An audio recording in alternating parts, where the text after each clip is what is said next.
Shalom a todos, deseamos que tengan una buena semana y vamos a partir entonces esta semana en un ciclo de 2 semanas que vamos a ver un par de temas sobre Tisha B'Av, que es el día 9 del mes de Av, que este año caen entre el 29 y el 30 de julio de este año, es decir, al final de mes.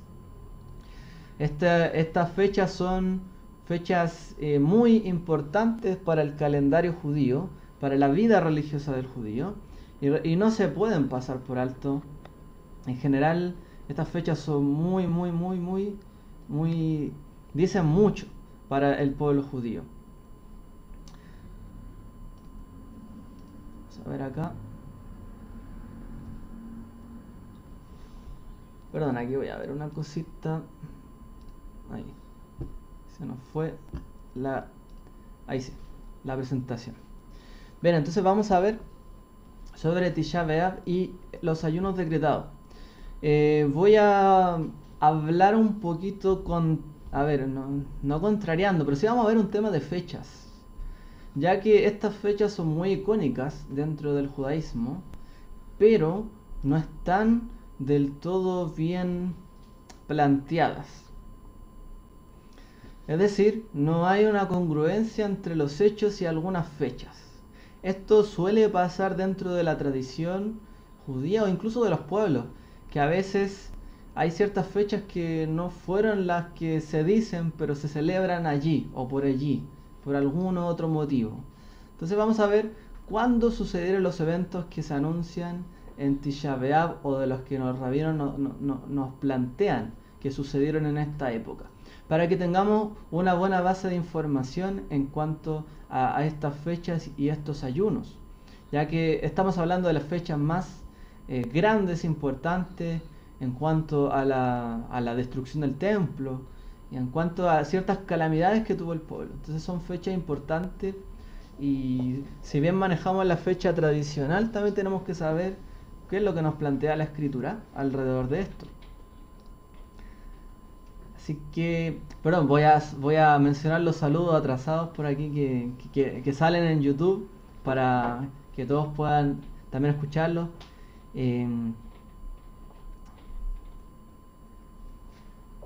Sí, a ver, estamos aquí. Bueno, aquí veo un par de preguntas. A ver, el mes de Nisan, el mes primero, Iyar, Sivan, Tamuz, el mes quinto. Ya, ahí para responder. El mes quinto, como dice Eliana, es el mes de Ab, que ya me confundí con el mes cuarto que estamos viendo.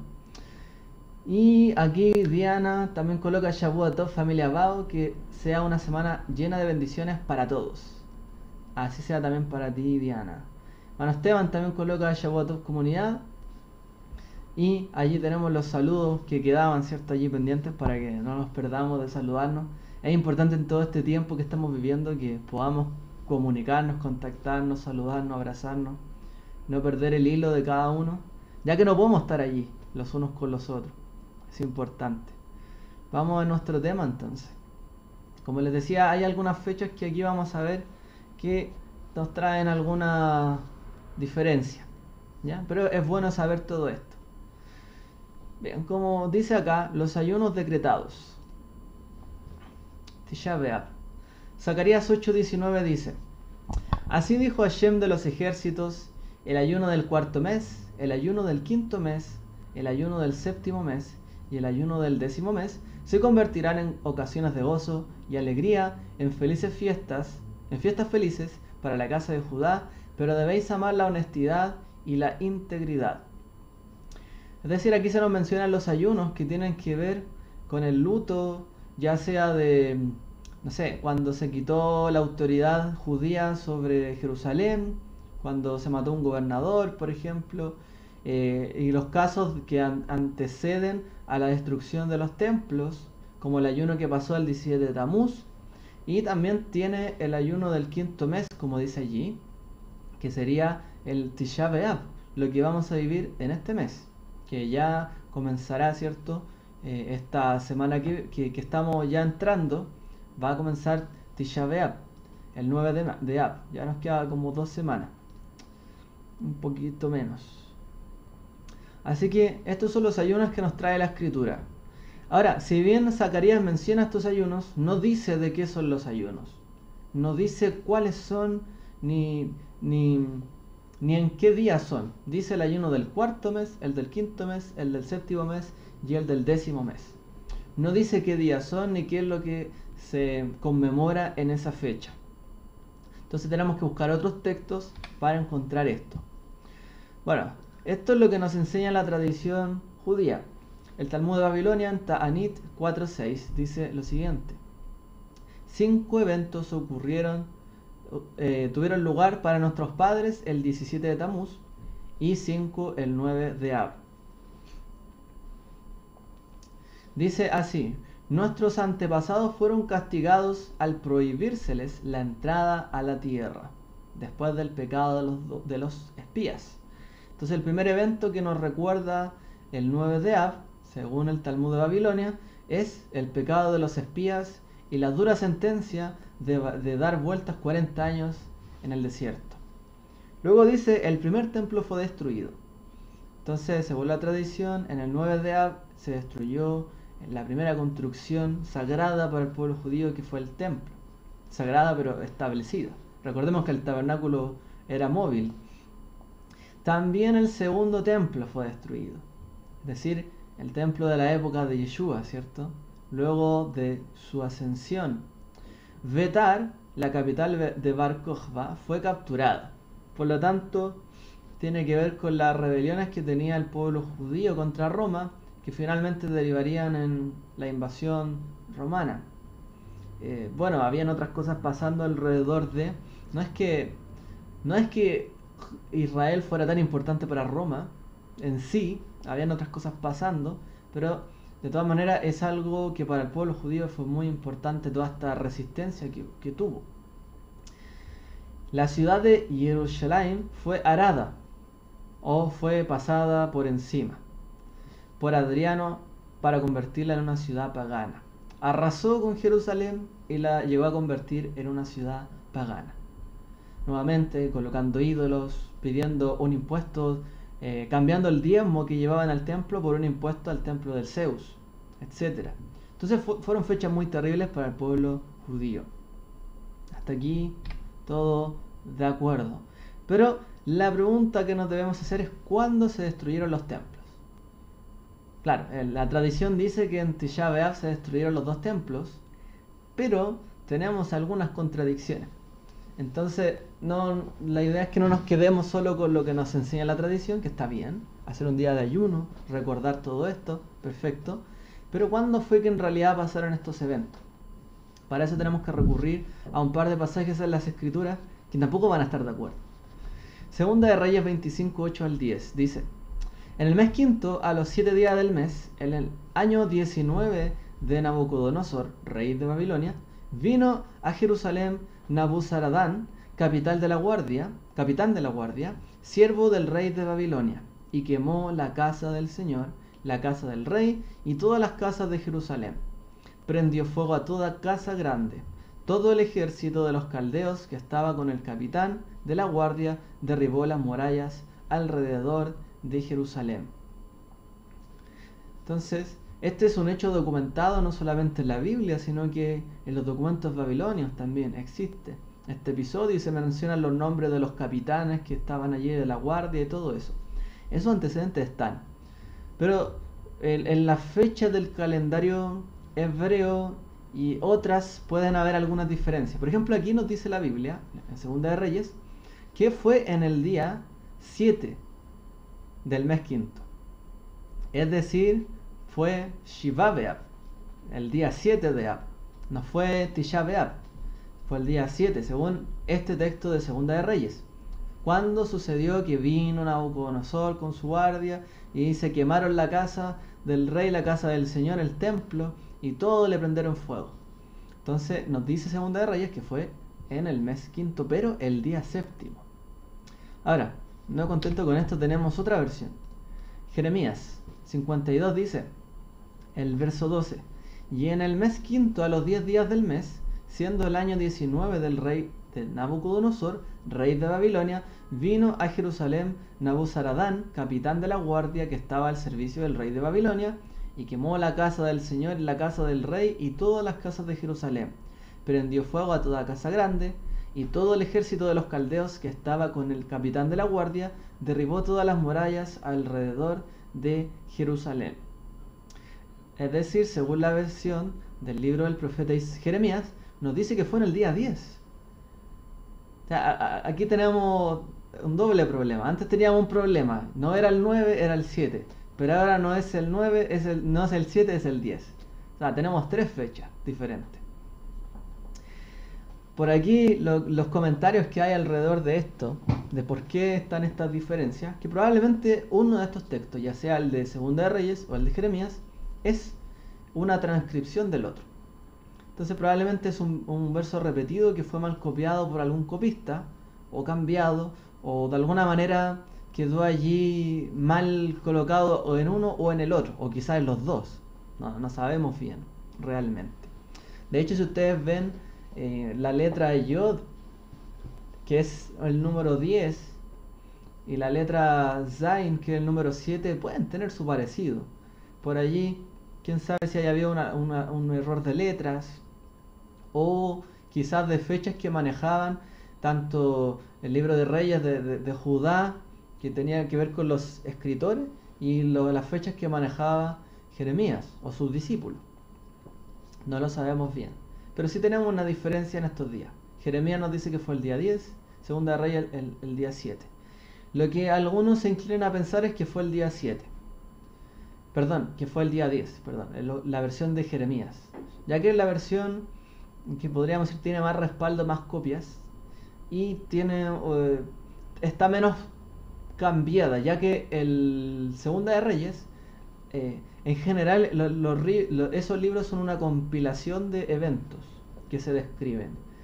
Y en base a la investigación crítica de la Biblia, se ha notado también que hay algunos cambios ahí introducidos en los textos para un poco darle una mejor coherencia, etc. Entonces, lo que dicen es que probablemente este verso del profeta Jeremías sea como el más antiguo, sea el que tiene mayor validez, pero aún así no sabemos bien. Entonces fue el 9 o el 7 o el 10. Seguimos. El Seder Olam Rabbah. El calendario judío está guiado por el Seder Olam. El Seder Olam es el calendario judío. Es un libro que compila todas las fechas del judaísmo tradicionales. Cuándo murió Moisés, cuándo Aarón, cuándo fue el cumpleaños de uno del otro, qué pasó en qué época, en cada año. Es el calendario judío tradicional religioso.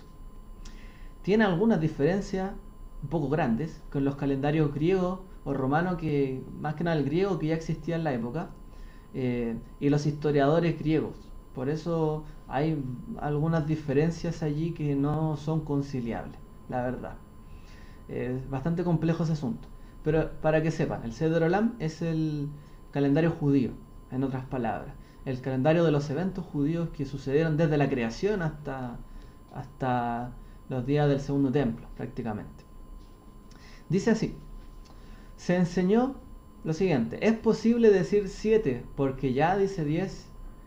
Perdón, leí mal. Es imposible decir 7 porque ya dice 10. Y luego dice, es imposible decir 10 porque ya dice 7. O sea, no puede ser ni lo uno ni lo otro. Esa es la conclusión que tiene el Seder Olam Rabbah. No puede ser el 7 porque dice 10, ni puede ser el 10 porque dice 7. Hay una contradicción. ¿Cómo puede ser esto? El día 7 del mes, los gentiles entraron en el templo, comieron y bebieron e hicieron una revuelta. El 7, 8 y 9, hasta que el día estaba a punto de terminar, el día 9, como dice: ay de nosotros, porque el día está declinando, las sombras de la noche se alargan. Al final de la tarde encendieron llamas dentro de ella y se quemó con la puesta del sol el día 10 del mes. Entonces los rabinos aquí ofrecieron una explicación. Dijeron, bueno, no puede ser el 7 ni puede ser el 10, ¿cuándo pasó esto? Y dijeron, bueno, vamos a dar una interpretación de qué es lo que pasó. Ellos llegaron el día 7, entraron allí, comieron, bebieron, hicieron una revuelta, estuvieron así durante un par de días, y en el día 9 comenzaron a quemar el templo, cosa que fue en la tarde. Y cuando ya cayó la noche, era el día 10 y ya el templo se había quemado. Entonces ellos postulan esta manera, ¿cierto?, de confluir estas opiniones, estas versiones y decir esto fue lo que pasó. No hay un antecedente histórico detrás de esta afirmación, sino que es una manera de tratar de conciliar estos dos puntos. Ellos se basan en ese pasaje que leímos. Y como dice, preparaos para la batalla contra ella. Arriba atacaremos al mediodía. Ay de nosotros porque el día está declinando, las sombras de la noche se alargan. Arriba ataquemos de noche y destruyamos su fortaleza. Entonces algunos dicen que el profeta Jeremías, cuando menciona estos versos, está haciendo una alusión de el momento cuando se vinieron a quemar el templo.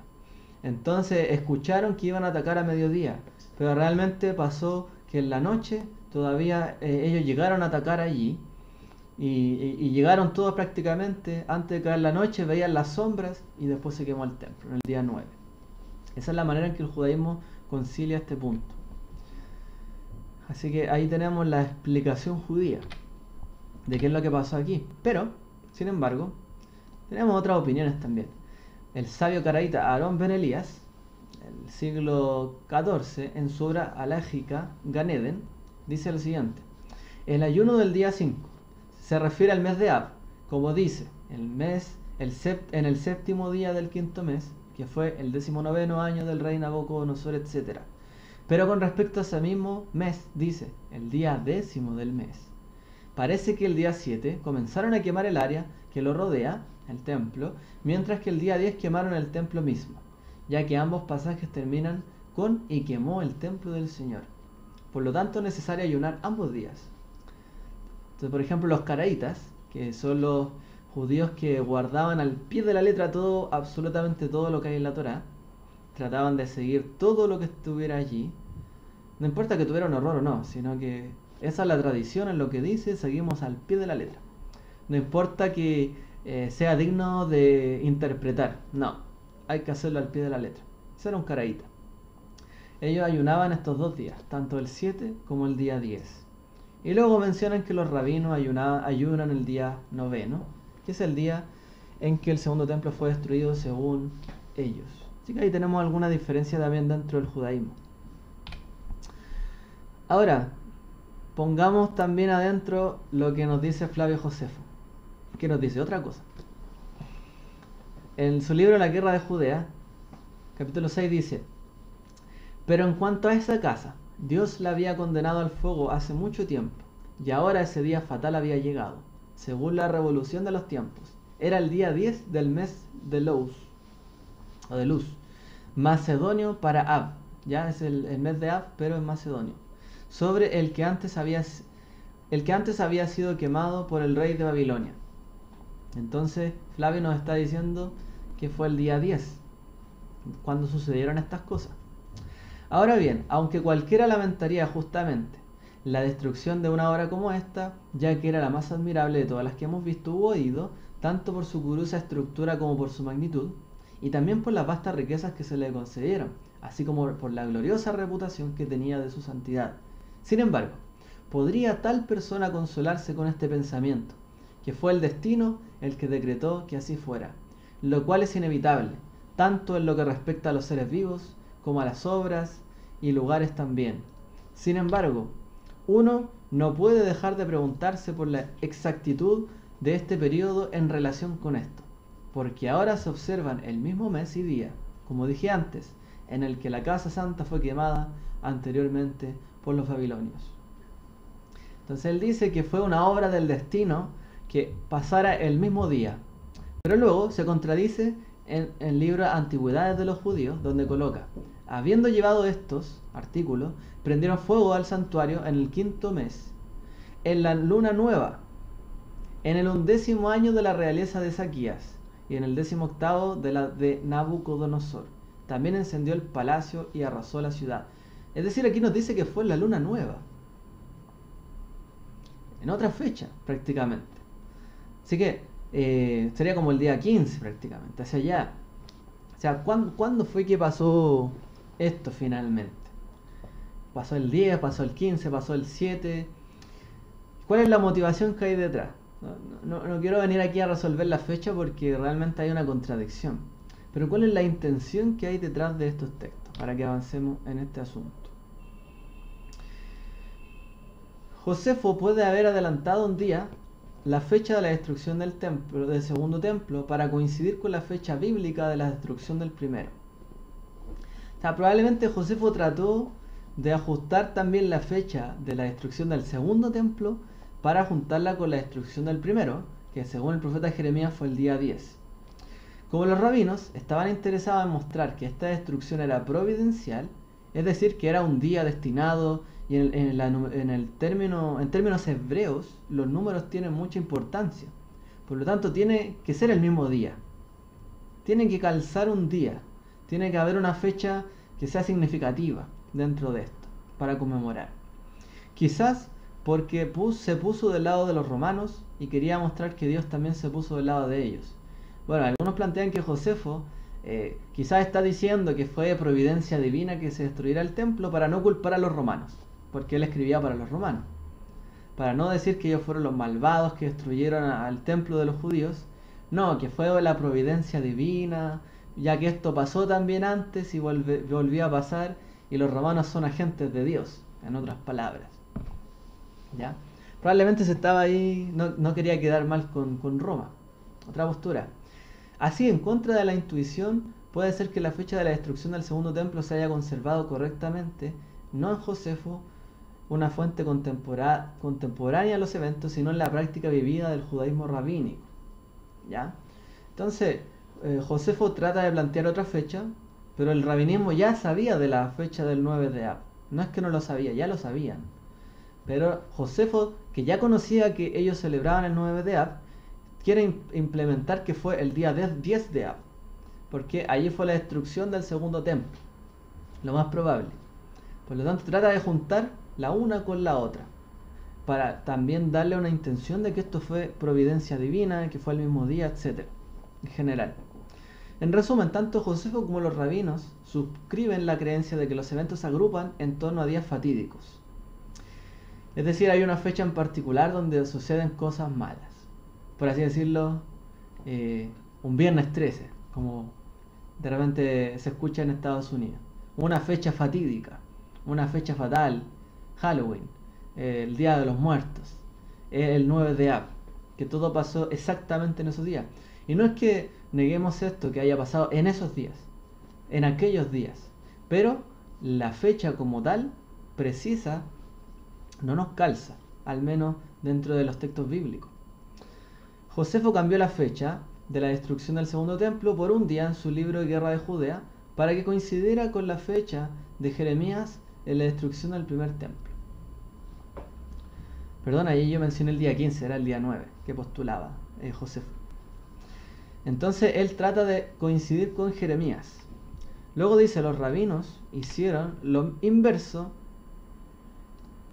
sabiendo que su fecha del 9 de Ab no concordaba con el relato bíblico y idearon el fuego de la víspera del día 10 del décimo, del Midrash que cita, para que el texto bíblico se ajustara a su práctica. Esa es como la conclusión. Ahí ven la fuente de Torah.com. Esa página la recomiendo mucho para hacer investigación del judaísmo. Son muy abiertos en cuanto a la investigación bíblica y el judaísmo. Y van un poco a llevar a estos puntos muertos, por así decir, que no hay una explicación. Allí tratan académicos judíos de darle esa explicación. Muy buena página.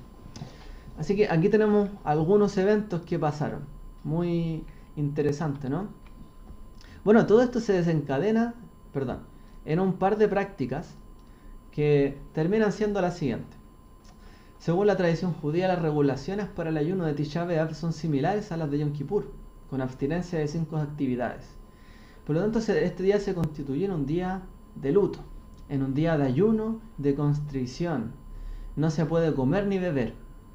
Tampoco se puede uno lavar el cuerpo, Ni se puede ungir uno mismo con perfumes, colonias, ¿cierto? Untar con jabones, etc.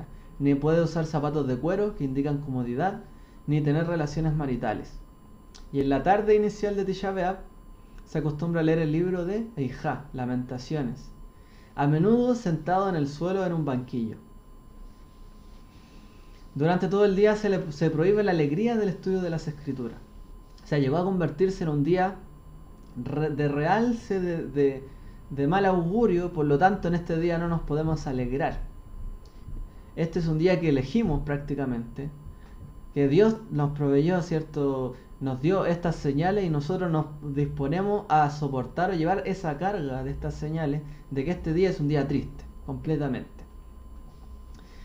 Así que no se lee nada de la Torá que traiga alegría, a excepción de, por ejemplo, el libro de Eijá, Lamentaciones, Job, Irmiyahu, Jeremías y algunos pasajes de consuelo y aliento. Se puede trabajar, especialmente a partir del mediodía, para dejar la mañana de oraciones, y en una atmósfera de duelo se mantendrá durante todo el día. Hay quienes plantean incluso que este día se llegó a recordar no como un día de luto esencialmente, aunque estas costumbres pueden ser de luto, pero aún así el que está en luto no deja de comer ni beber. Pero una persona que ha sido desarraigada, por ejemplo, de su tierra, sí, está, no tiene ganas de nada prácticamente.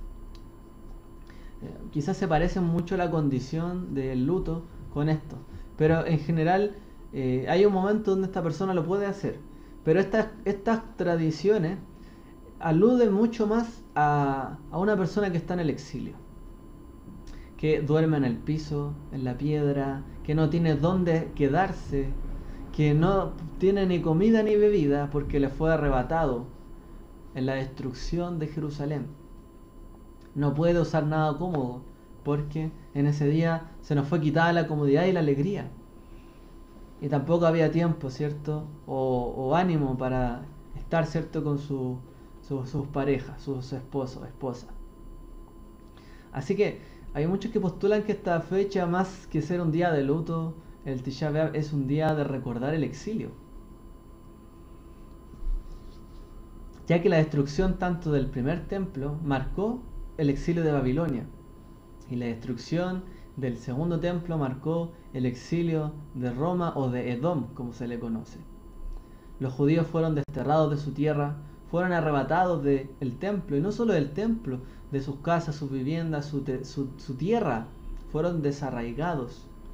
Por lo tanto, el judaísmo y los rabinos quisieron llevar todo esto a un día que nunca se olvidara de la fecha, a un solo día. Porque si son 2 días es más difícil, si son 3, 4 días desde el 7 al 10 es más complicado celebrarlo. ¿Quién quiere celebrar 3, 4 días de luto seguido? Por lo tanto, confluyeron estas fechas probablemente en Tisha B'Av con esta interpretación de que fue en esa fecha en particular que pasaron ciertos eventos que no se nos describen que fueron en esa fecha, sino que hicieron los cálculos y nos trajeron estos puntos para recordarnos que en esos días, en esa fecha, ocurrieron esos grandes desastres para el pueblo de Israel. El caso de los espías, que tampoco dice qué día fue, este caso de la destrucción de los templos, etc. Así que es un día donde se recuerda con mucha aflicción, se ora por Jerusalén, ¿ya? Pero tiene todo que ver con el exilio. Tiene todo que ver con el pueblo de Israel fuera de su tierra y anhelando la restauración de ella. El libro de Lamentaciones nos habla no solamente de, por así decir, de una lamentación. El libro de Lamentaciones nos trata de traer una respuesta. ¿Qué es lo que pasó? ¿Por qué nos pasó esto? Y es una pregunta que muchas veces nos hacemos en la vida. ¿Por qué nos pasan las cosas malas? Dios nos está castigando simplemente, Dios quiere que padezcamos, que suframos, etc. Y Jeremías a través de este libro llega a la conclusión de que no. Estamos recibiendo un castigo, pero no es un castigo gratuito. Es porque el Eterno hemos hecho algo malo delante de Él. Por lo tanto merecemos, o nos hemos ganado mejor dicho, todo esto que estamos viviendo. Esta fecha de Tisha B'Av nos recuerda eso. No es que el Eterno envíe plaga, dolor, sufrimiento al hombre porque sea un deporte que le gusta que suframos. No. El libro de Lamentaciones hace una reflexión profunda y dice: ¿por qué nos has abandonado? ¿Por qué será que te acordarás de nosotros en algún momento? Bueno es que el hombre lleve la carga de su juventud, que lleve todo lo que le pesa en la vida, siempre. Pero que entienda finalmente que el Eterno no es que nos quiera hacer sufrir. Por eso también ahí Yeshua se toma de poner la otra mejilla en este sentido. No es que Dios nos puso a los demás para hacernos sufrir, no. Uno tiene que aceptar también que a veces viene sufrimiento al mundo, a la vida, a nuestra nación, etc. Porque hay algo que no hemos hecho bien, hemos hecho algo mal. Y lo mejor que podemos hacer es aceptarlo y cambiar, y arrepentirnos. Y cambiar nuestro rumbo. Darnos cuenta. Sí, podemos decir: Dios, ¿dónde estaba Dios cuando pasó esto? Y es lo que pasa en el libro de Lamentaciones. ¿Dónde estaba Dios finalmente? Bueno, Dios estuvo mirando siempre. Pero también Dios da una retribución, como veíamos en la mañana. Él no toma venganza de que nosotros hacemos lo malo, pero en algún momento hay una retribución justa. Y tenemos que aceptar por eso muchas veces la enfermedad, la aflicción, la pena, como algo que también es parte de la vida y es parte de lo que el Eterno nos ha dado a nosotros. Pero cambiarle la visión y decir: no es porque no es porque Dios me quiere ver sufrir, sino quiere ver que yo cambie, que salga fortalecido de esto. Entonces Tisha B'Av nos recuerda todo sobre el exilio y la dura pasada de Israel por el desterrado de su tierra, fuera de ella. Un poco, este mes, el mes de Ab, se suele llamar también Ab Menahem. Es el mes del Menahem, el consolador. Porque se nos promete en el profeta también Jeremías que el pueblo iba a ser consolado en esta fecha. El pueblo iba a recibir consolación. Nahamú, Nahamú a mí. Consuélense, consuélense, pueblo mío. El Eterno iba a consolar, ¿cuándo? Este ayuno terrible para nuestras vidas.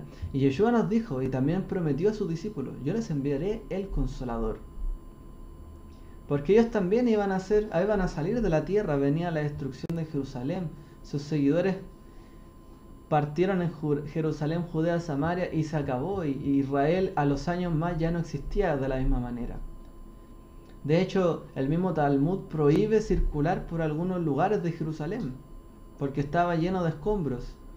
Y estaba que las ruinas se podían caer. Y había gente que iba a orar esos lugares, anhelando que volviera a levantarse. Y ellos prohibieron eso porque había peligro de derrumbe. Y había un anhelo. Entonces Yeshua le deja también a sus talmidim, a sus discípulos, el Consolador. Les deja el Ruach de consolación, para que el pueblo no se sienta que que están en una tierra extranjera, que fueron arrancados de su tierra, aun cuando vino el Mesías, aun cuando todo esto pasó, se destruyó todo, se acabó todo. No, que recibieran consuelo. Entonces este mes también nos habla a nosotros del consuelo que tenemos que vivir. Aun cuando pasemos pruebas, dificultades, exilios, padecimientos, aflicciones, pestilencia, etc., tenemos un consolador. Y este mes nos recuerda eso, el mes de la consolación. Seremos consolados. Okay. Nuestro Padre nos ha consolado de todo y nos seguirá consolando. Pero tampoco podemos negar que pasan estas cosas y le damos un significado a estas fechas. Y esto es lo que trataron de hacer los rabinos en general. Si bien había un día u otro día, ¿cuál era en verdad? Llega a ser irrelevante si es que no consideramos el significado de aquellos días. Y eso es lo que priorizaron, por lo menos los rabinos, para entender lo que hay detrás de esto, ya de lo que hemos mencionado y de estas contradicciones. Josefo también quiso hacer algo similar. Así que esta atmósfera que se llena en Tisha B'Av tiene que ver con el exilio. Estamos sin zapatos de cuero, descalzos. Nuestro Mesías también nos dijo algo quizás referente a, no sé si específicamente a esto, pero algo que nos hace memoria, que tenemos que calzarnos, ¿cierto? Pablo también lo menciona, tenemos que calzarnos en nuestros pies, la buena nueva, la salvación. tenemos que proclamar con nuestros pies no solo el luto, sino la salvación. Entonces, el pueblo de Israel recuerda fechas muy tristes y amargas en este tiempo, pero para nosotros hay consuelo, hay salvación, hay una buena nueva, una buena noticia de que se va a levantar el tabernáculo caído de David a través del Mesías en el templo de nuestros corazones. Entonces tenemos que revertir estos lutos, como si el Consolador estuviera a nuestro lado siempre, en todo tiempo. Él está con nosotros, como dice acá mi madre. Así que es todo esto que está englobado aquí en esta primera parte del estudio. Quiero que veamos esto.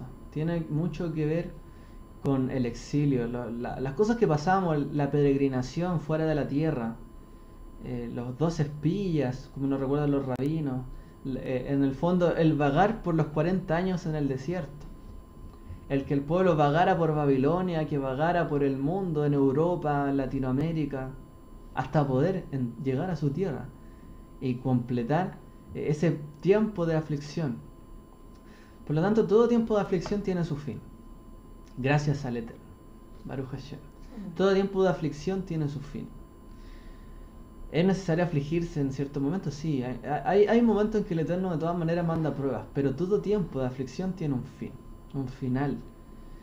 Y dentro de toda aflicción que el Eterno nos manda, también nos manda consuelo. Y ahí nosotros tenemos que refugiarnos, de esa manera. De otra manera, el pueblo se echaría a morir, pero perdimos todo. Íbamos a entrar a la tierra de Israel y perdimos todo. Ahora pereceremos en el desierto, como lo hicieron. O como la fecha de la destrucción de Jerusalén por los babilonios. Hemos perdido todo, se ha destruido todo. Pero no neguemos que entró una nueva generación a la tierra prometida. Y no neguemos que en la tierra de Babilonia, o sea, en tierra de Israel, aun cuando los babilonios se llevaron a todos los príncipes, la gente de dinero, de más poder, influencia, dejaron a los pobres en la tierra. No se olvidó el Eterno de toda su heredad, como dice la Escritura, porque Él no desechará a su pueblo, ni desamparará a su heredad para siempre. Él se recuerda de su pueblo, siempre deja un remanente. Así lo hizo. Y también pasó en los días de Roma, ¿cierto? El remanente que quedó del Mesías se guardó en Pela, en la ciudad de Pela, y luego, ¿cierto?, hicieron toda la labor que el Mesías les había dado, y se mantuvieron allí, cercanos, ¿cierto?, y haciendo también su labor. Así que hay consuelo, el Eterno nos ha dado, pese a toda la aflicción, todo lo que estamos viviendo, siempre da consuelo. Así que este mes se le llama el mes de consuelo. No solo es un día de luto, un mes de luto, como también dice el Talmud, que en este mes disminuye la alegría, claro, pero aumenta el consuelo. Baruch Hashem por eso. Pero cuando vienen las pruebas y las aflicciones, difícil estar alegre. Pero si aumenta el consuelo, está bien, está todo bien, podemos salir adelante. ¿Alguien quiere hacer alguna pregunta, algún comentario en este momento del estudio? More, la lectura que usted nos dio, Zacarías, ¿sí? Zacarías, Sí. 8:19, dice, así dice Adonai Sebaot, el ayuno del mes cuarto, y el ayuno del quinto, y el ayuno del séptimo, y el ayuno del décimo, y aquí viene lo otro, se convertirán para la casa de Adonai en días de gozo y de regocijo y en fiestas de...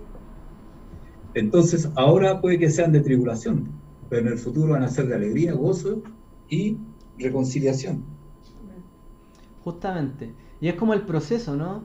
De la aflicción, cuando hay luto, cuando hay pérdida, o cuando sentimos que lo hemos perdido todo. Primero viene el consuelo. Porque sin consuelo no podemos llegar al minuto de la alegría. Ese es el problema. Si nosotros no reconocemos lo que hemos vivido, no nos vemos nosotros en la etapa que hemos estado pasando de aflicción, nos vemos nuestra culpa, a lo mejor lo que hicimos mal, no reflexionamos, no cambiamos y no consolamos también nuestros corazones, nuestra mente, no nos quedamos tranquilos, no podemos llegar al minuto de la alegría. Por eso siempre antes de viene el consuelo. También eso tiene que ver con la obra del Mashiach para Israel. Antes de que venga esa alegría, viene el consuelo. Y Él nos dejó, ¿cierto?, al Consolador, a su Ruach. ¿Para qué? Para que Él nos diera confirmación de que somos hijos, de que estamos, ¿cierto?, tomados de su mano, y Él está con nosotros. Y aún pese al exilio, aún pese que no veamos el reino de David o el reino de Jerusalén, o no veamos nada y solo vemos que el mundo va de mal en peor, tengamos consuelo, porque va a venir el día de la alegría. Pero aquel que no se consoló, y hay otras profecías que nos traen esto, porque realmente aquella persona que no busca el consuelo, tampoco encuentra la alegría finalmente. Es necesario hallar el consuelo en Sion, como nos dicen los profetas. Pero para hallar el consuelo primero hay que enlutarse por Sion, también nos dicen los profetas. Tenemos que entender y saber que hemos perdido algo para consolarnos de que, pero va a venir otra cosa más para nosotros. No lo hemos perdido todo, a lo mejor hoy día lo perdí todo, pero el Eterno tiene algo más para nosotros. Aquel que no se enluta y que no se entristece con los padecimientos, o que en el fondo no se aflige cuando el Eterno también envía las pruebas, y que no siente que hay algo que debe cambiar, tampoco tendrá derecho a la alegría. Los rabinos también dicen, aquellos que no se enlutan con el templo, con Jerusalén o con la destrucción de Israel, tampoco serán merecedores de su alegría y del día de su reconstrucción. Por lo tanto, aquella persona que de verdad siente lo que está pasando, también es meritorio de su reconstrucción o de su plenitud cuando llegue el día. ¿Sí? Sí. Es que si uno sigue leyendo más abajo, habla de buenas noticias. Y en el capítulo final dice, así dice Adonai Sebaot, en aquellos días sucederá que 10 hombres de todas las lenguas de las naciones se asirán, sí, se asirán de la falda del manto del Yehudita diciendo, iremos con vosotros, porque hemos oído que con vosotros está Elohá. Entonces, si uno antes habla del remanente, el capítulo. Entonces, el capítulo en realidad tiene varios versículos interesantes que son para nosotros. Sí, y curiosamente, yo he estado en varias partes y hemos tenido algunas experiencias no muy buenas, pero nunca habíamos visto que se celebrara este día o estos días. Estos días, No claro. lo destacan, y en todo lo que yo lo he leído no había visto la fiesta de Mahasej Baot. ¿De qué, perdón? ¿Cuánto es? No, eso, Tisha B'Av. Eso es otra cosa que no tiene. Mahasej Baot era el Salmo. Está viejita, viejita. Estoy leyendo muy rápido. Tisha B'Av. No lo había visto, inclusive en el Aish Latino, que usted también lo va a ver, no lo había visto anotado. Sí, esta fecha es súper importante en general para el judaísmo. Aish Latino, en todas las páginas nos hablan de estas 3 semanas de contrición. Nosotros tenemos que preguntarnos por qué nosotros tendríamos que ayunar en esta fecha. A lo mejor uno no es judío, a lo mejor no tiene nada que ver con el pueblo, pero bueno, estamos involucrando, ¿no es cierto?, en la Biblia, en la historia de la Biblia. Los sufrimientos de ellos llegan a convertirse en nuestros sufrimientos, sus errores llegan a ser nuestros errores. Hay un tema de empatía. No es que sea una obligación para las naciones guardar estos ayunos, pero hay un tema de empatía con el pueblo de Israel. Porque nuestra alegría, como me enseñaba, siempre recuerdo esa frase del rabino Shapira, nuestra alegría no es completa si todavía nuestro prójimo, nuestro hermano no está alegre y todavía está de luto.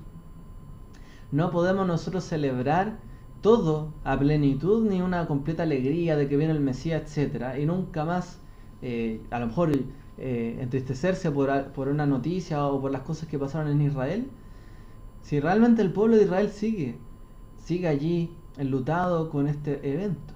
No, en cierta medida obviamente la obra del Mesías se sigue concretando en este tiempo, sigue habiendo un consuelo que obra en Israel, porque obviamente no es que va a ser de un día para otro, porque ya Yeshua nos dio a entender que no era de un día para otro, todo esto era un proceso.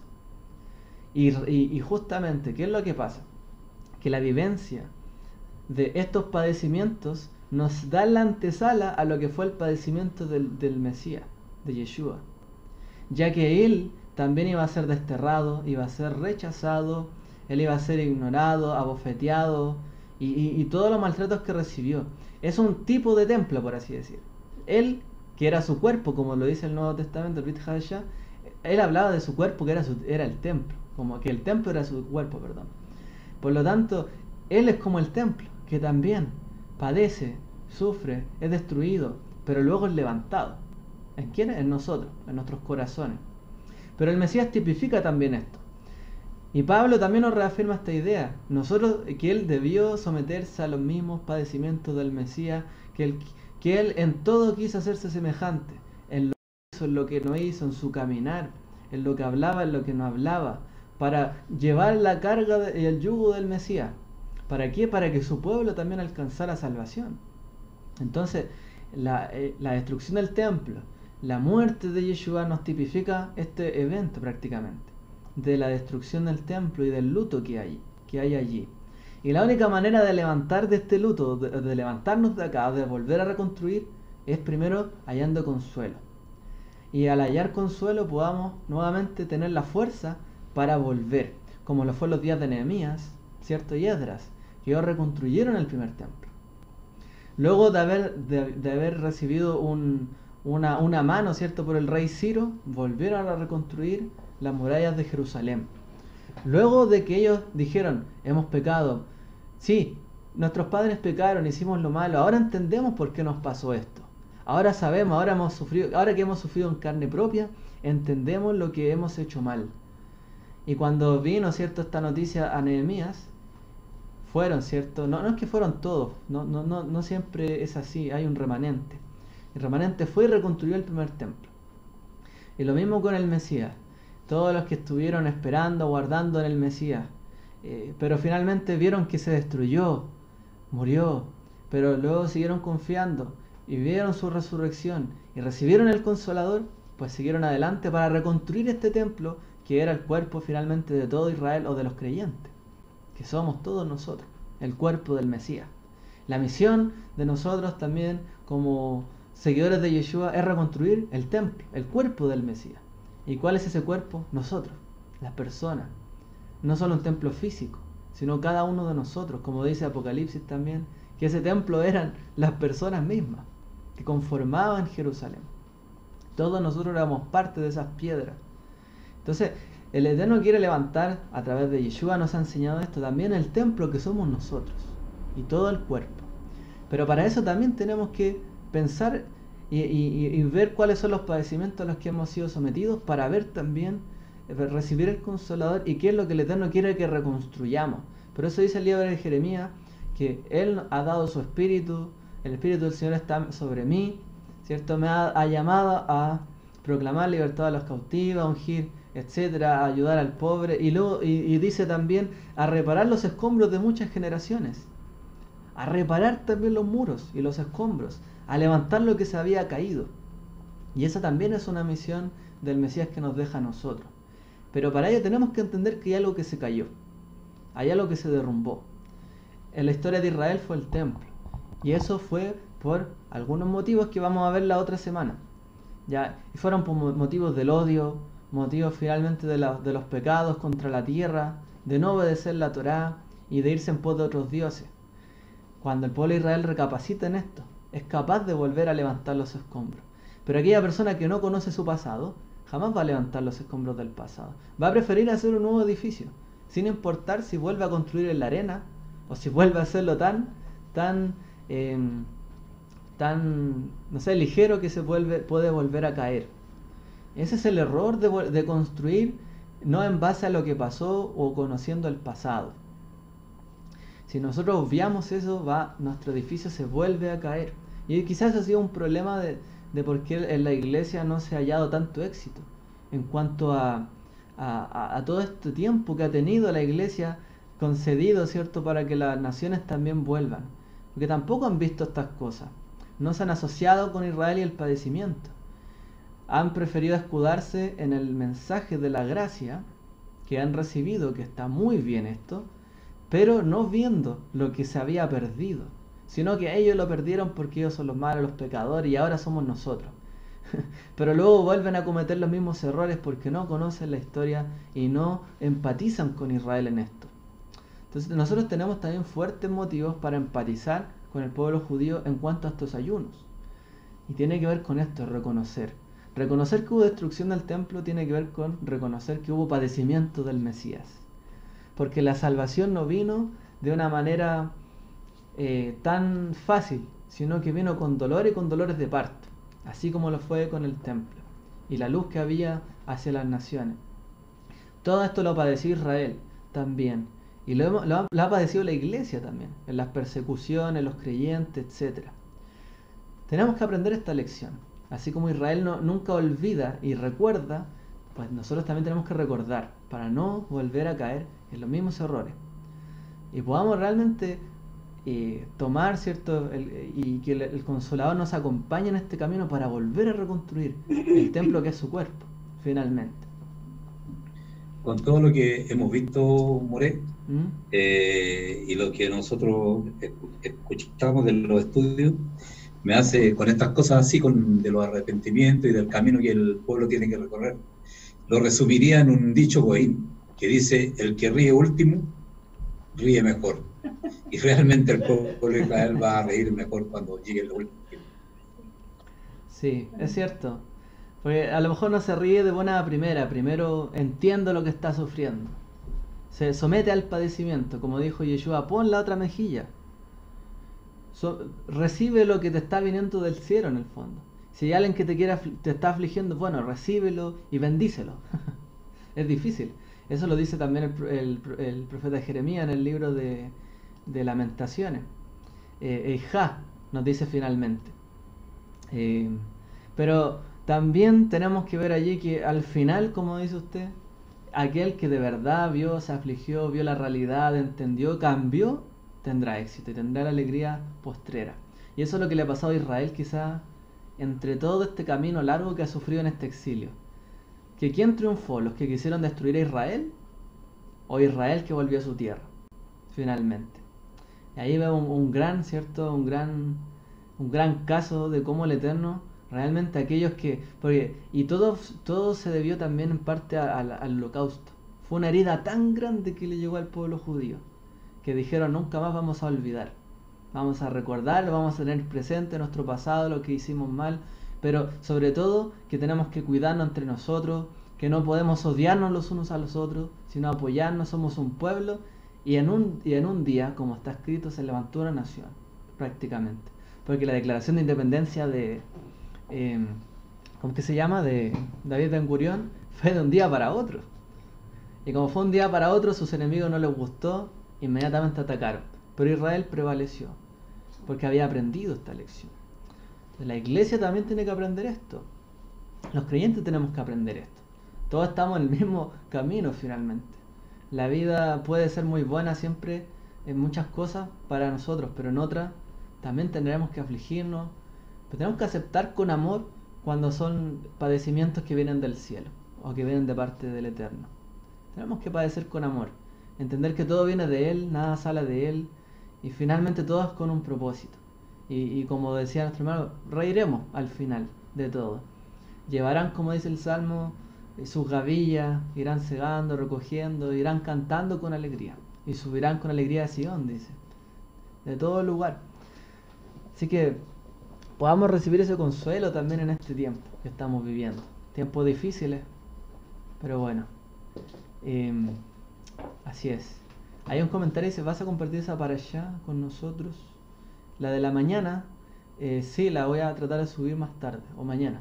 La que di en la mañana, que tengo que corregir un poco el audio. Voy a ver aquí si hay algún otro comentario. Pues no hay más comentarios. Que no me voy a extender más para que nos quede la reflexión como tal, y la otra semana vemos los motivos y algunas cosas más de la destrucción de ambos templos, la enseñanza tradicional, y bueno, nuevamente hablar de Yeshua y el caso, lo que hemos recibido, reafirmarlo. Si alguien tiene alguna otra pregunta, consulta o no, mientras tanto podemos cantar, ¿no? Vamos a poner otra canción de alegría también. No, vamos a poner esta, que es una canción muy linda de nuestro Mesías. Para que cerremos también este estudio. ¿Sí? ¿Alguien habló? ¿No? Yo. Hermano Manuel. Es que quería aprovechar la última instancia que usted dio. Adelante. ¿Puedo? Adelante. Ya, lo que pasa es que yo tengo, más que una pregunta, quizás a lo mejor voy a ir en contra un poco de lo que usted señala. ¿En qué sentido? Y quiero, ojalá, poder explicarme bien. La parte del segundo templo, cuando fue reconstruido, después de ciertos años, lamentablemente el templo fue profanado, ¿cierto? Sí. Y después de eso, cuando retomaron de nuevo el servicio, la verdad fue un servicio bastante, por decirlo de alguna manera, la historia nos cuenta que fue un servicio que no estaba de acuerdo ni con la línea sacerdotal, y que fue, después con el tiempo, un servicio que no correspondía a lo que Dios había establecido. Es decir, los líderes de Israel, los líderes de Judá, se fueron distorsionando un poco y se fueron acomodando con los líderes por los cuales eran gobernados, primero con los griegos y después con los romanos. Es decir, estaban al servicio más de Roma que al servicio del pueblo propiamente tal, y al servicio de Dios. Es decir, cuando se presentan delante de Poncio Pilato y le dicen César es nuestro rey, claramente vemos que su pensamiento, digamos, estaba muy lejos de declarar que Dios era su prioridad, en cierta manera. Es decir, a lo que quiero apuntar es que el templo finalmente estuvo, en los últimos tiempos, Cueva de ladrones. Fue un templo que estaba profanado, fue un templo que la presencia de Dios ya no estaba.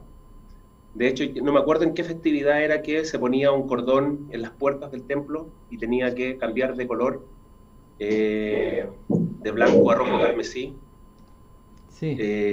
para declarar de que era como un milagro que ocurría en una festividad, ya no me acuerdo en cuál, y que ellos, Yom Kippur, en Yom Kippur. Eso, muy bien, mi hermano, gracias.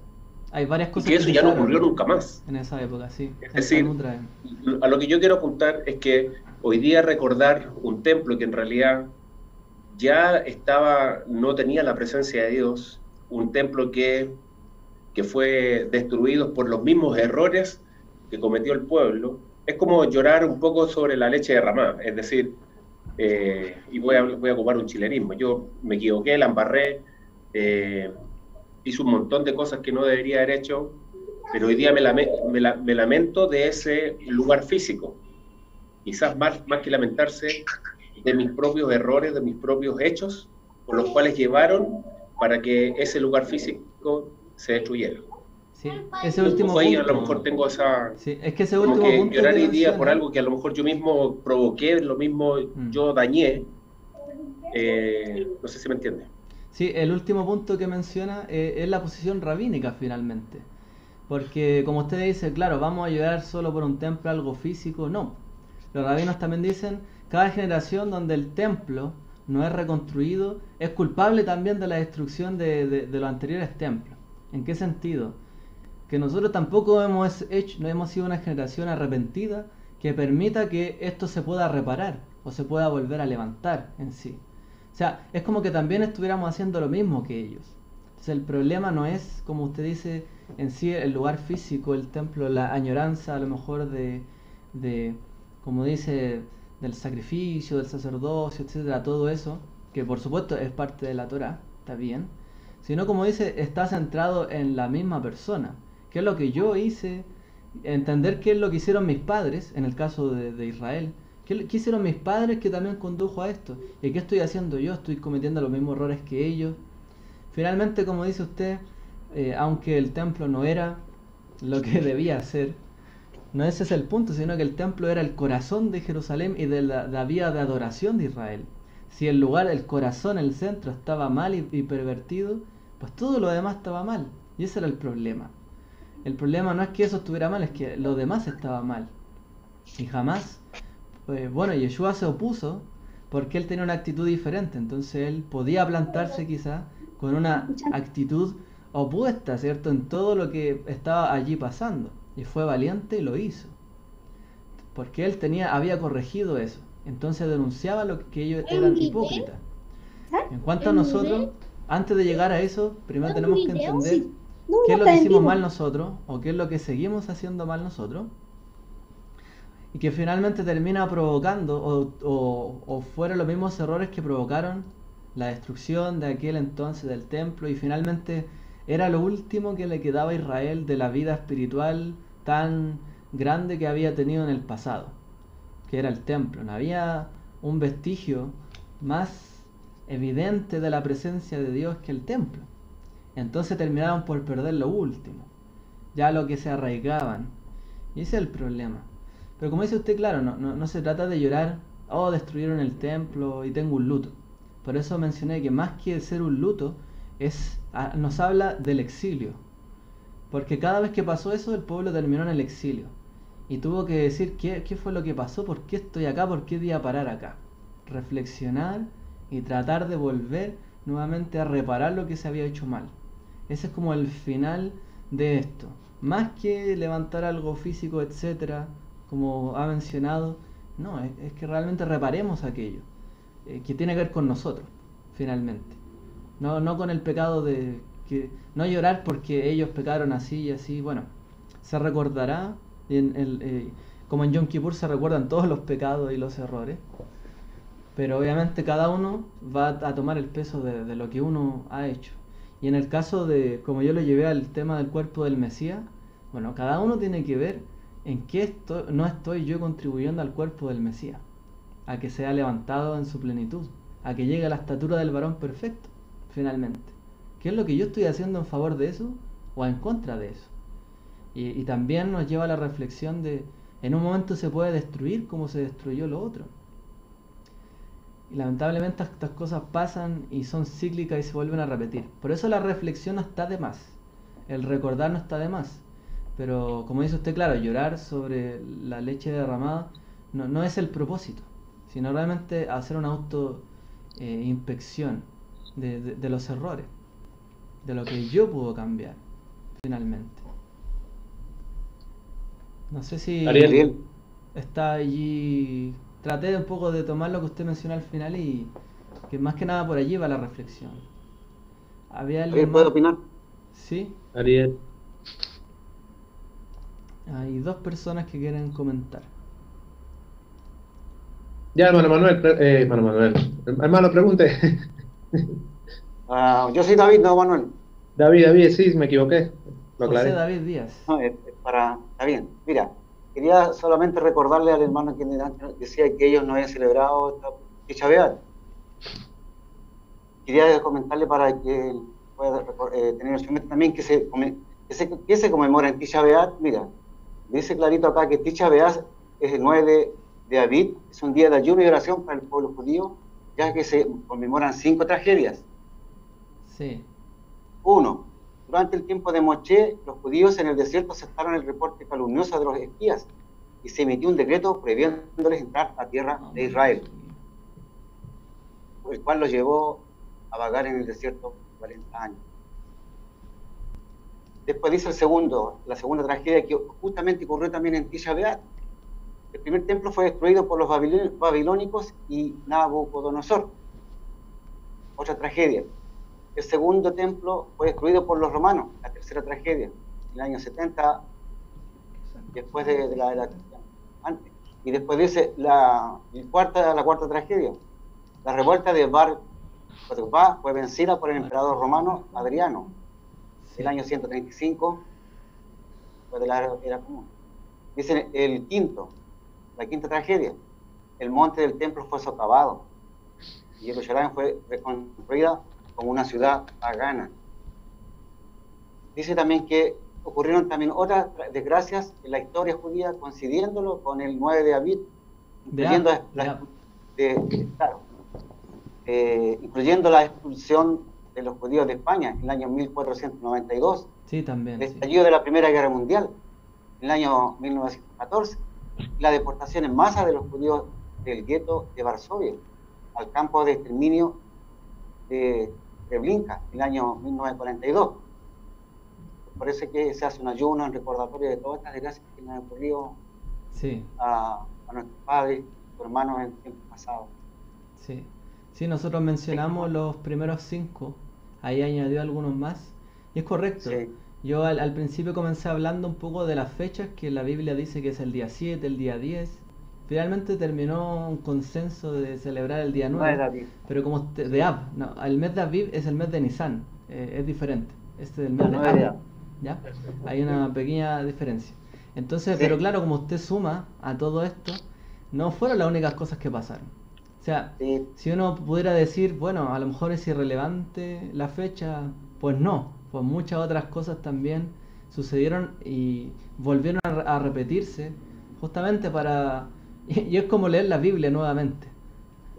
Ellos se rebelaron, pecaron, hicieron lo malo, fueron castigados. Luego Claro. se intercedió por ellos, siguieron adelante, pecaron y fueron castigados. Ha sido la historia de Israel generación tras generación. Y esto nos va recordando, por eso les decía aquí, hay algo que cambiar. Si por algo dimos vuelta en el desierto, por algo fueron destruidos los templos, eso es lo que hay que cambiar. Y también nosotros construir el templo, el cuerpo del Mesías. Finalmente, pero gracias ahí por la... Esos eventos no los mencionamos, pero sí, hay más todavía. Cosas que pasaron Sí, sí. en estas fechas. Fueron grandes. Y nuestro hermano Juan Carlos Vargas, para ya cerrar. No, yo solamente quería saber si hay algún registro con respecto a la comunidad judía creyente en Yeshua y la conducta que tomaron con respecto a lo de la destrucción de los templos, o sea, de qué manera ellos asumieron esto después que Yeshua había enseñado todo lo que había enseñado y después de la resurrección, o sea, la comunidad judía creyente en él, o sea, ¿cuál fue la conducta que tomarían o hay algún registro o no? O sea, eso es esa es la pregunta, no sé si me entendí. Sí.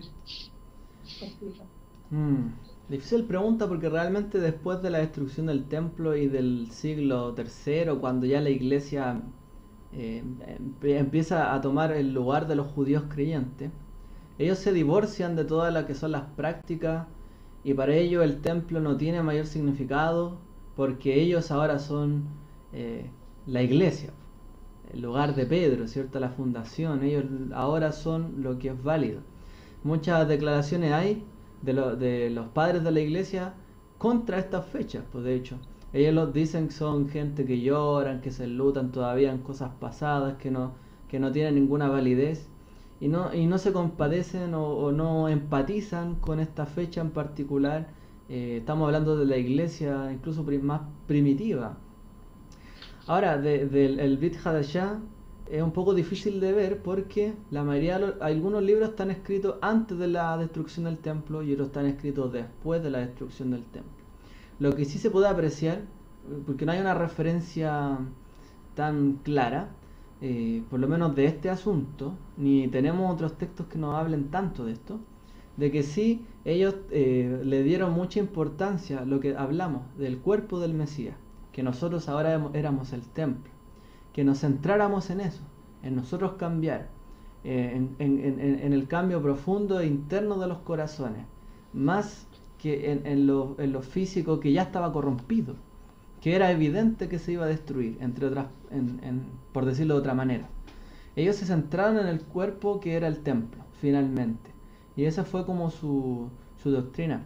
Pero los judíos mesiánicos no sé si hay tanto antecedente en la historia, pero al menos los judíos mesiánicos, después de que se levantaron después del 1800 y algo, 1900, de ahí hacia adelante, muchos de ellos han empatizado con la comunidad judía en cuanto a guardar estos ayunos. No todos, algunos que se han divorciado un poco más del judaísmo no las guardan estas fechas. A lo más las estudian a la luz de los escritos del Mesías, pero no guardan los ayunos. Pero sí hay un grupo importante de judíos que creen en Yeshua que empatizan en estas fechas. Por ejemplo, yo aquí iba a continuar el estudio para la otra semana con una palabra del rabí Rus Resnick, que bueno, es uno de los directores de la Union Messianic Jewish Communities, la Unión de Comunidades Judío Mesiánicas, y ellos nos plantean también que tenemos que empatizamos como comunidades judío mesiánicas con el pueblo judío en todo esto. Obviamente lo interpretamos a la luz de los escritos de Yeshua, pero también empatizamos, guardamos los ayunos, nos afligimos con él, porque queremos, como el Mesías en el fondo, someternos también como a padecimiento, como el pueblo también ha sido sometido, y para también que nuestra alegría pueda ser compartida con ellos, en otras palabras.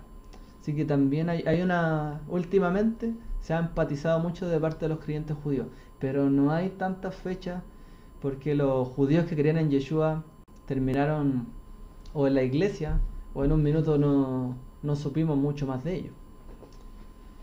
Sí, una cosa de las que yo leí por ahí es que cuando Bar Kokhba se revela, al parecer le pide ayuda a ellos para que se le unan.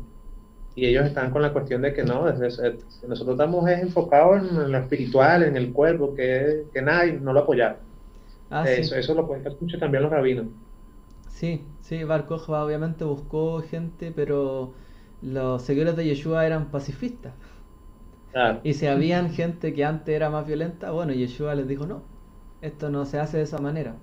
Todos tomaron una opción más pacifista, no de derrocar a los romanos. Se terminaron, como dices tú, convirtiendo en una casta judía de la época, a una secta, en el buen sentido, ¿ya? En un grupo que se desligó un poco porque ya los rabinos, Bar Kokhba y todo, tenían cierta empatía con los romanos.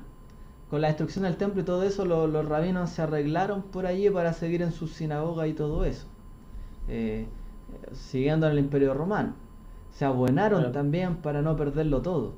Ellos no hicieron eso, no hicieron lazos con Roma, sino que siguieron enfocados en el templo del cuerpo, la espiritualidad, la práctica física y aplicada también en lo personal y lo espiritual. Es correcto. Ya, amados, ahora sí, estamos para concluir. Espero yo, para también los que van a ver este video, haya sido de bendición todo este aprendizaje, y que sea de bendición para nuestras vidas y nuestra práctica, y podamos más que nada reflexionar en este día. Así que un shalom, una shavuot para todos ustedes. Amén.